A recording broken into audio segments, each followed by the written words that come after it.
Yeah, so over the past 10 years, working with a lot of organizations and helping them manage their product data and product data quality, I've come to realize there is a strong comparison between managing your product data and managing your home. So in this presentation, I'm going to go through three stories, and hopefully some of those stories will resonate with you and you'll understand just how similar some product data challenges can be. And I'll also be going through just what you can do about those challenges to achieve more value from your product data. So I want to introduce our first of three characters. So let's meet Alan.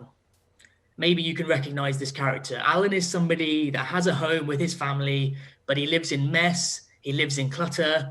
He doesn't really know, how to sort it out. He knows that he probably needs a clear out, but also that he and his family live amongst some really bad habits where bad data, bad furnishings and a lot of possessions accumulate in his house, and he needs to sort it out.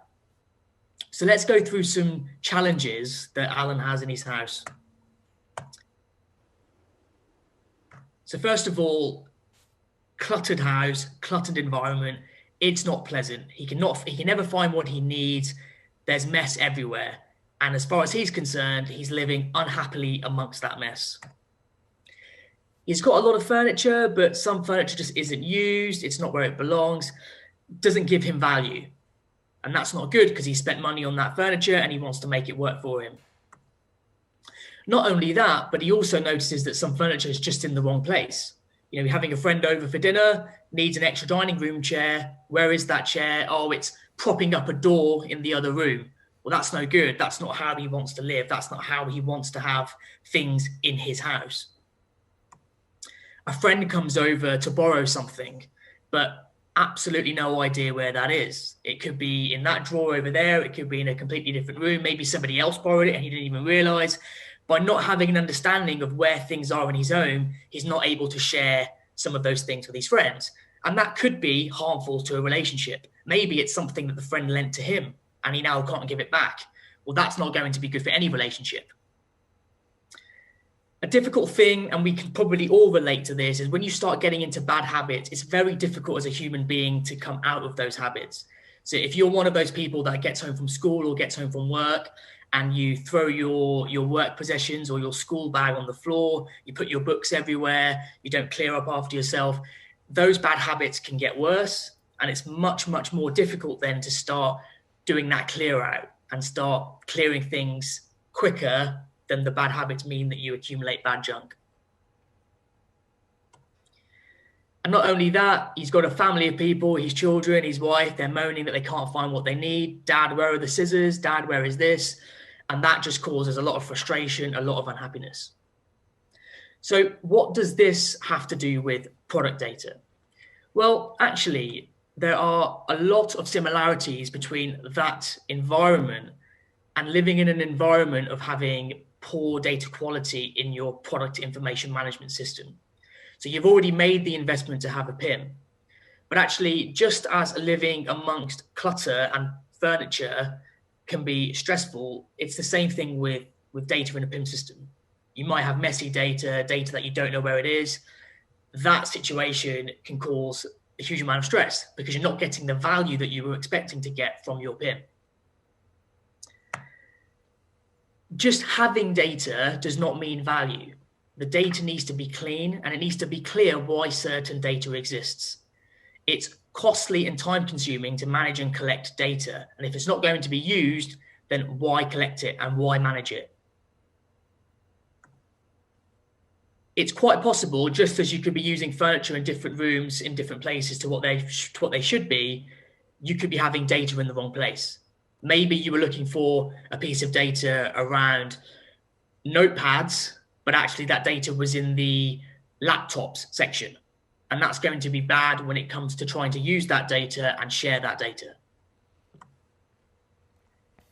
Just as you want to perhaps lend possessions to a friend or give them back something you've borrowed, you may want to share your data with other people. Those could be people within your organization, or they could be people from different organizations. And you can't share that data if you don't trust the data, as it's going to be harmful to the relationships if you share bad data. So you want to have trust in your data so that you can then share that data with those that need it. Just as living in a home and having bad habits and throwing your possessions on the floor and doing things like that, the same bad habits can happen in workplaces. If you don't have good data habits, it means that you'll be accumulating bad data.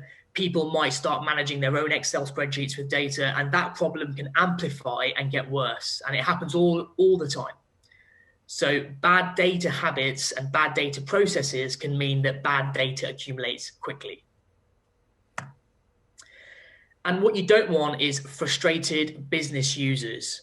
Just as having frustrated children or partners in the household, if you have frustrated business users that can't find what they need to do their day-to-day tasks, they are not spending value-add time on the right things. They are spending time trying to fix problems, manage those spreadsheets, and really that time should be being spent actually doing business value-add tasks. So if you're asking, well, this is me, but what can I do about these things? Well, let's just go through each one. So what could the data solutions be? Not knowing how you're going to get value from your PIM and how to sort out clutter can feel stressful and can feel daunting, and it can feel like a big activity. So what we recommend is that you don't just dive in, you just take a step back and you revisit your product information management, vision, goals, and objectives. What are you trying to achieve through your PIM? And how currently is your PIM helping you to do that? And what is the gap? So it's important to take a step back sometimes and revisit what it is you're trying to do. Once you've done that and you know you have messy data, then actually it can be really valuable to do a targeted data profiling assessment. So really start to understand what you want to get out of your data, what good data looks like, and then testing your data against that. And then where you have problems and issues, you can start targeting the resolution of those issues. Having data in the wrong place is common, and it's a bit of a data modeling and data flow challenge. So in order to understand where data needs to go, it's important to try and understand your data landscape and how data flows through your organization to see if data is being used correctly.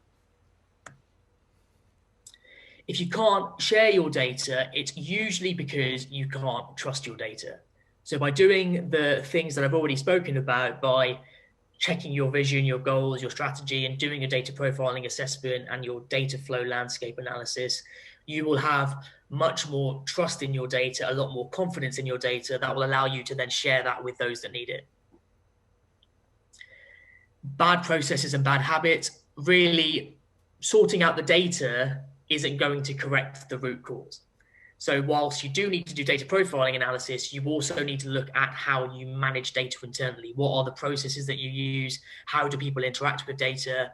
And how might you improve some of those processes in order to avoid some of those bad data habits? And lastly, in terms of making sure that business users don't get frustrated, well, I think all of the above points will help with that in terms of cleaning the data and sorting out the bad habits, and just making sure that business users are motivated to get involved and motivated to have a say in how good data should be managed. So that was Alan, and I said that may be you. But if it's not, perhaps you're in the next situation. So this is Beatrice. Some of us have been there, the excitement of buying your first home. It's really exciting. Maybe you finally moved out of renting or moved out of your parents' house, and now you have the excitement of your first home that's yours. But it's also daunting. You know it's going to take time. There's going to be planning to do. There's going to be furnishing to do. So let's just explore some of the challenges that Beatrice might have in buying her first home.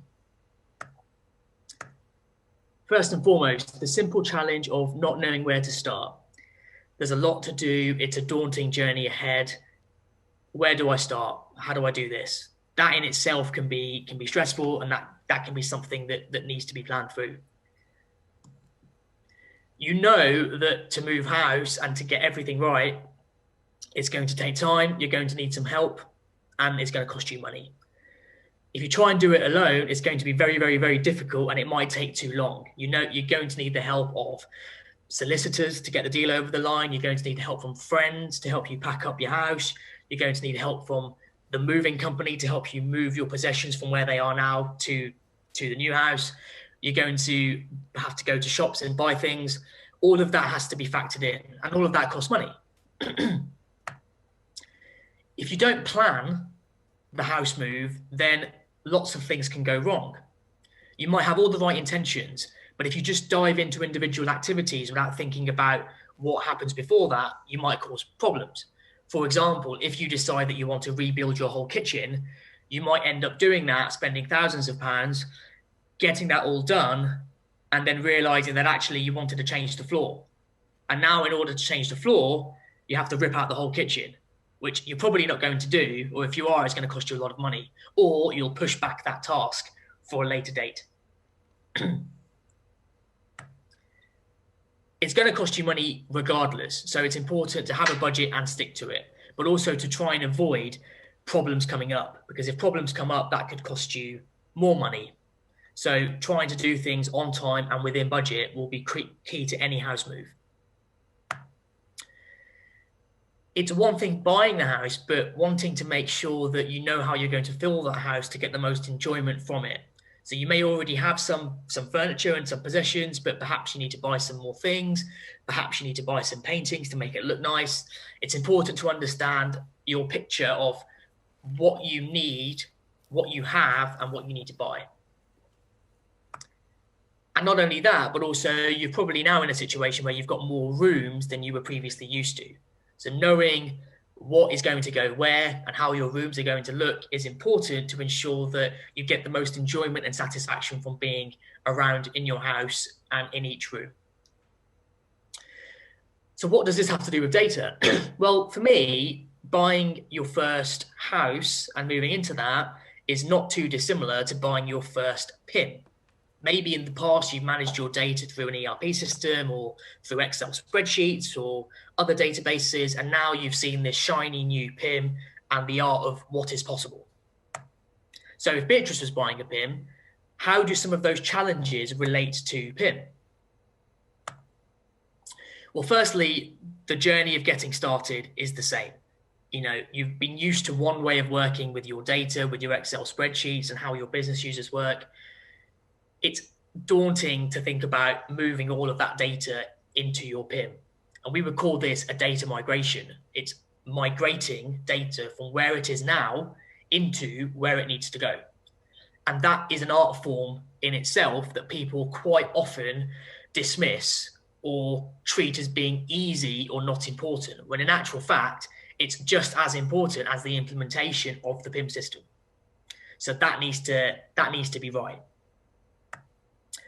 Just as moving house requires time, money, and help from other people, it's the same with migrating your data into a PIM. You're likely to need implementation partners who understand that PIM system.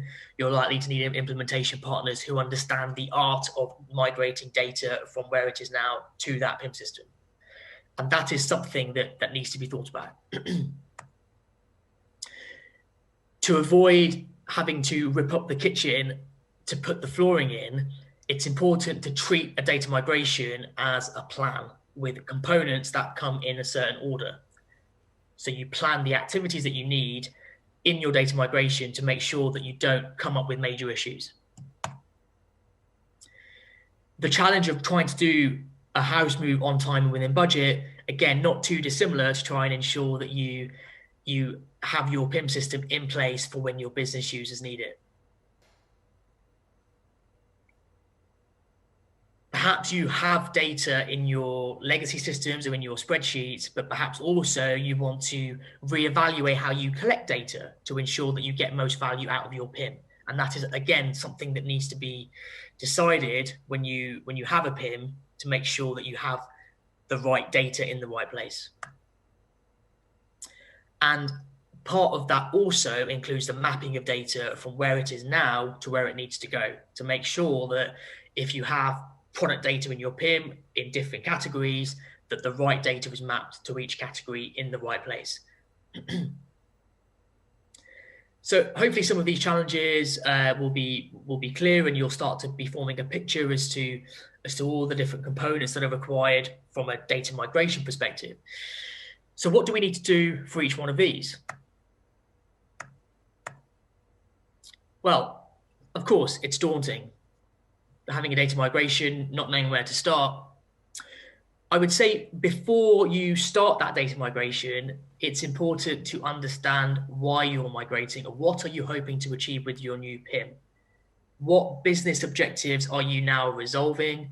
How do they work in reality? Which systems does your PIM interact with? Having that picture in your mind as to why you are implementing a PIM will definitely help you understand what components of a migration are going to be required.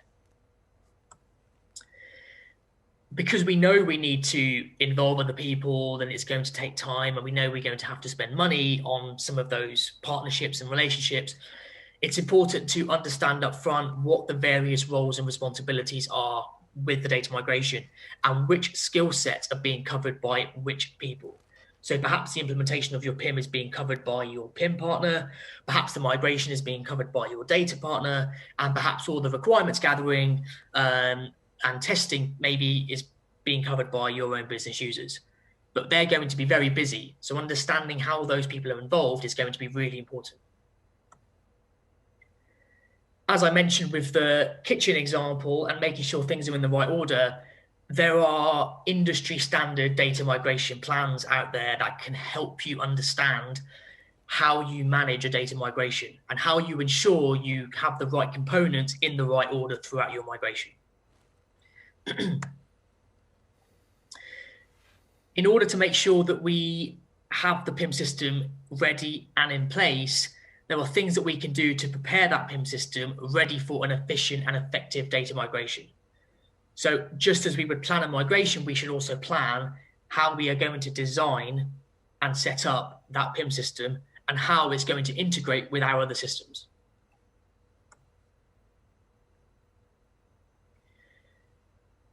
We know that we need to understand where data is going to go and what we already have. So as mentioned previously, we need to start with data profiling and data assessments to understand what cleansing requirements we have. We don't want to be mapping and migrating dirty data into our PIM because we will be in the situation that perhaps Alan is now in, where he's got bad data, bad habits accumulating. We want to do as much upfront work as we can on cleaning data and getting data ready to move that data into the PIM. And it isn't just as simple as moving data from A to B. We want to understand how data is modeled in the PIM and how we map that data from its legacy environment to that PIM.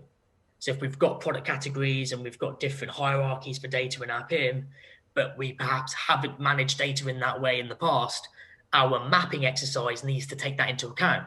So we need to make sure that we map data to its rightful place. So that was Beatrice. That is someone that is buying their first house, buying their first PIM, and is on that journey. But let's meet our third character. This is Carl. So Carl, he bought a house 3 years ago, but he's never been happy. To a large extent, it's still fairly unfurnished. He doesn't quite know how to use each room. And really, he's questioning why he made this expensive purchase in the first place. Would it have been easier to move back in with his parents or to rent or to go somewhere else? So specifically, what challenges might Carl have? Just generally, a fair deal of unhappiness and regret. Was it the right decision to buy a house? Is this what I needed? It was an expensive purchase. He's put a lot of his life savings that he's accumulated into buying that house, but he just doesn't feel the warmth and the enjoyment that he was expecting to feel 3 years down the line. Questioning why the value isn't there. What is it specifically about the house that he's now bought that isn't giving him the satisfaction that he thought he was going to get? Having lots of new space is great, but not knowing how to use that space correctly. Maybe you've got some rooms that are crammed full of possessions and other rooms that are barely used. doesn't seem like a sensible way of managing that house. Maybe he's questioning, did he need to buy a 4-bedroom house? Maybe he could have got away with a 3-bedroom house and saved himself some money. The general feeling that it doesn't feel like a step forward is quite a stressful place to be. So, you know, if the house is unfurnished and you're not using each room correctly, it can feel as though perhaps you didn't need to do that, and it's not actually a step forward. And not planning how he was going to move his furnishings into that house may mean that he has furniture that's just been thrown into that house without much thought as to where it's gone. So what is the data analogy here? What situation am I referring to?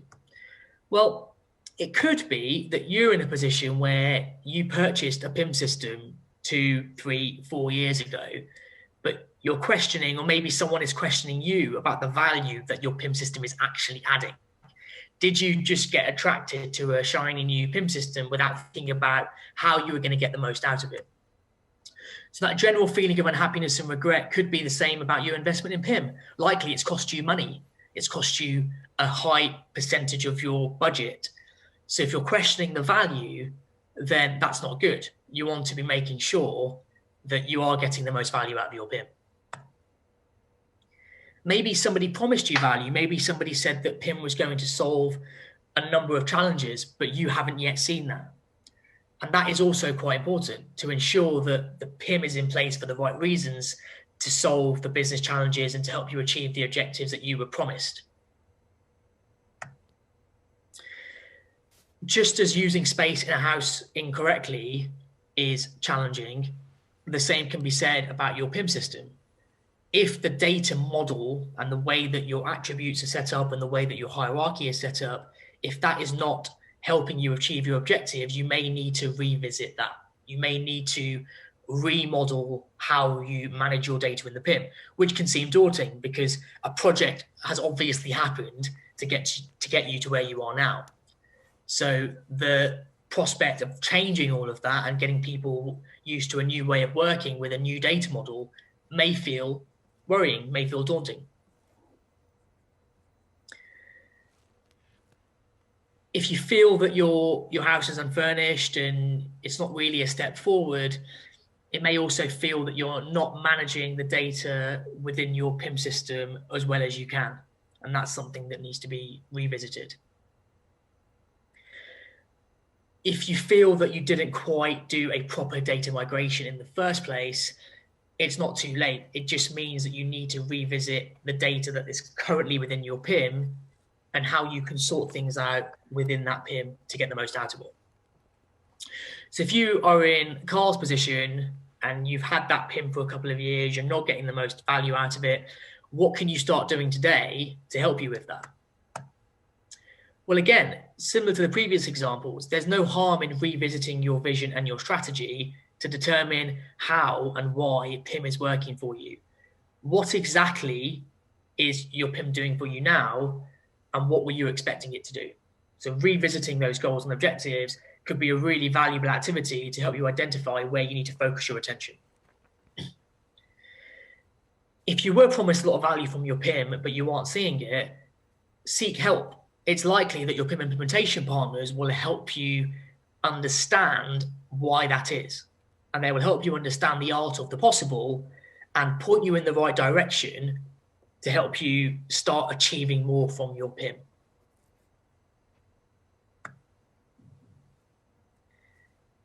Just as you need to look at your data model and how you use your data model, it's important before you do that to revisit your PIM requirement and your PIM hierarchy and your architecture, because the way you model your data within a PIM has a knock-on impact to how data is shared and how business users interact with that PIM.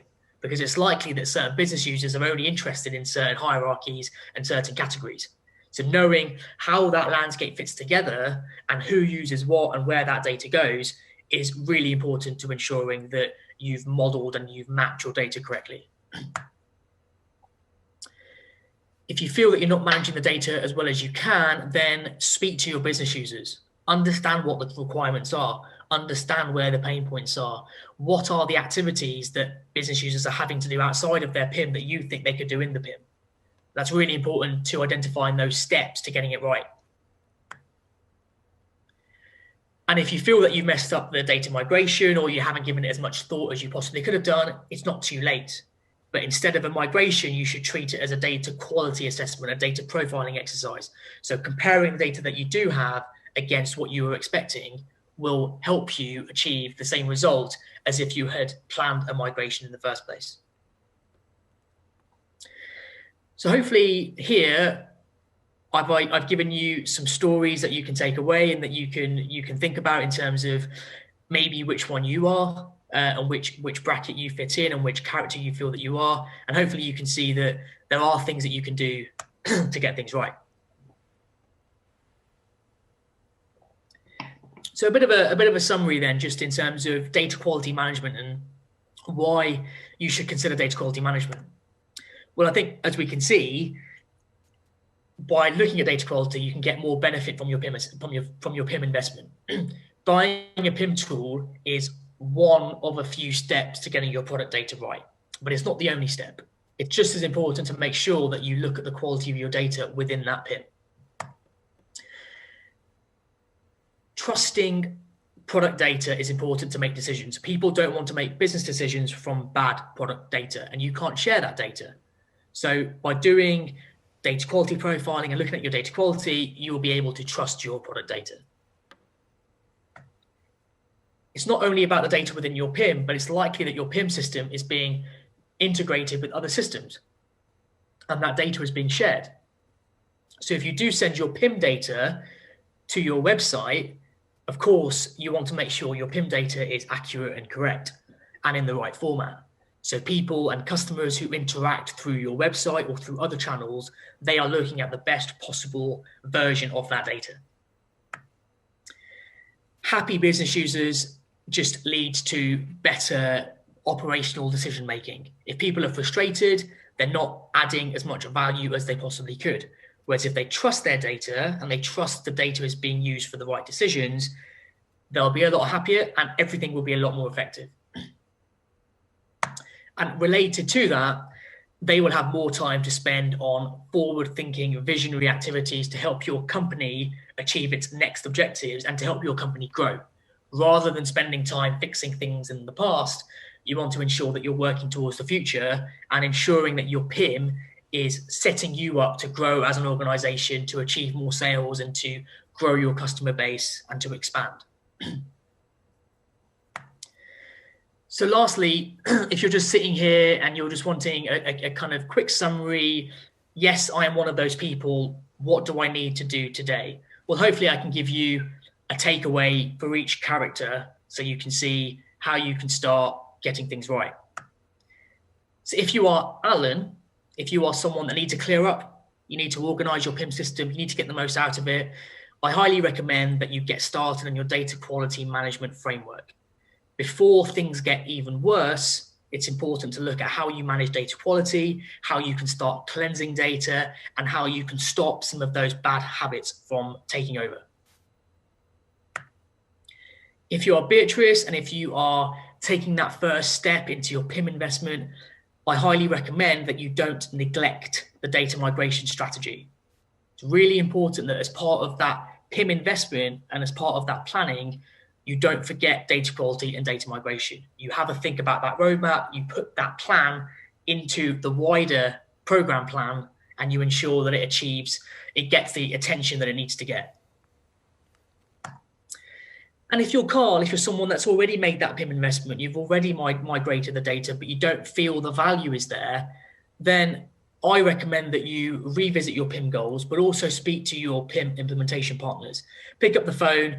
They'll be happy to help you understand why that might be the case and how you can get more value out of your PIM and how you can revisit what your PIM is doing for you.